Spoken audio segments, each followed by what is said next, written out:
Hello, my name is Adeel and you are watching official channel of premier international consultants. आज की जो video है वो इस हवाले से है कि अगर आपने एडमिशन यूनिवर्सिटी में एमओआई पे लिया है या आपने किसी और टेस्ट पे लिया है जो कि आइल्स और पीटी के अलावा है, जिसमें लैंग्वेज सर्ट आ जाता है, आपका ऑक्सफोर्ड आ जाता है, तो क्या जब आपका वीज़ा फ़ाइल होती है तो क्या उसके वीज़ा इंटरव्यू के ज़्यादा चांस हो जाते हैं, या क्या वीज़ा ऑफिसर इस बेस पे आपका जो केस है उसकी प्रोसेसिंग डिले करता है, या आपका जो वीज़ा रिफ्यूज़ होता है तो उसमें इसका कोई रोल होता है। तो ये क्वेश्चंस काफ़ी सारे हमारे पास आते हैं और स्टूडेंट्स पूछते हैं उस हवाले से। तो आज इसमें मैं कोशिश करूँगा कि जो हमारा एक्सपीरियंस रहा या हमने जो नोट किया है उसमें इन जो अवामल हैं उनका कितना जो है वो इफ़ेक्ट रहता है।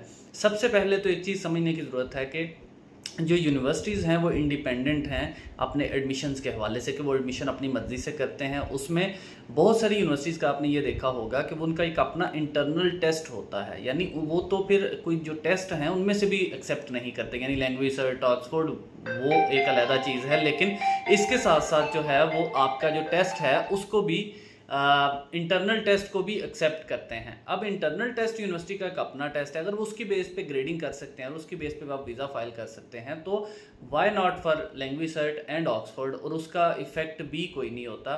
सिर्फ समझने की ये ज़रूरत होती है कि जो पिछले इनटेक में इंटरव्यूज़ आए थे उसमें बहुत सारे स्टूडेंट्स ऐसे भी इंटरव्यूज़ थे जिन्होंने आइल्स किया हुआ था। तो क्या अब हम ये समझें कि जिनका आइल्स था क्या उनका भी इंटरव्यू हुआ है? तो इन चीज़ों में हमें थोड़ा सा समझने की ज़रूरत होती है। फैक्ट्स यही बताते हैं कि कोई इसका रोल उस तरह का नहीं है, ना कोई मेजर रोल इसमें वो प्ले करता है। हाँ, कुछ किसी हद तक हम ये कह सकते हैं, कोई 1-2% केसेस में इस तरह से होता है कि वो एमओआईपी की बेस पे जो एडमिशन्स हैं उनका इंटरव्यू भी हो गया, कुछ वीज़ा प्रोसेसिंग भी डिले होगी, लेकिन ये सारे केसेस में इस तरह से नहीं होता।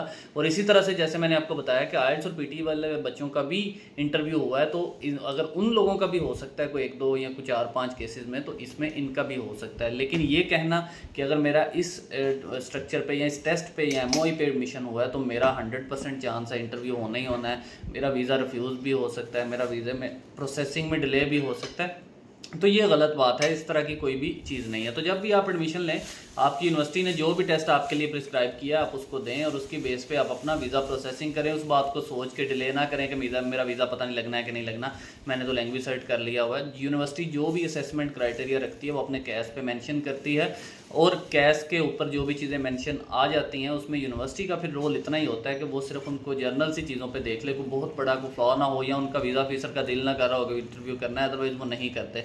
उनका काम ये होता है कि साथ में बैंक स्टेटमेंट को वेरीफाई कर लें और देन कैश के नंबर और बैंक स्टेटमेंट के जो पॉइंट्स होते हैं इनको जब ये कंबाइन करते हैं तो आपका स्कोर बन जाता है जो आपको वीज़ा ग्रांट के लिए रिक्वायर्ड होता है। तो जब इंटरव्यू होता है तो ये वीज़ा ऑफिसर की सेटिस्फेक्शन और उसकी प्रोफाइल रिव्यू पे होता है कि वो समझता है कि इसका मैंने इंटरव्यू करना है या नहीं करना, तो वो उसकी बेस पे आ सकता है। और ये कोई भी ऐसा सेट फॉर्मेट नहीं है कि जिसमें हमें पता चल जाए कि वीज़ा अप्लाई करते हुए कि इसका 100% इंटरव्यू होगा या इसका नहीं होगा। बहुत सारे अनएक्सपेक्टेड केसेस में इसमें जो बहुत अच्छी प्रोफाइल है उसका भी इंटरव्यू हो जाता है। और समटाइम हम जिसको समझते हैं कि यार ये प्रोफाइल पे प्रॉब्लम ना हो जाए, तो उसका इंटरव्यू हुए बगैर ही डिसीजन भी जल्दी आ जाता है। तो ये इस एमओआई और इस तरह की रूमर्स और वो लैंग्वेज सर्ट और ऑक्सफोर्ड वाली जो बातें हैं उन पे ये वीडियो बनाई है इसीलिए, ताकि आपकी ये कन्फ्यूजन दूर हो जाए।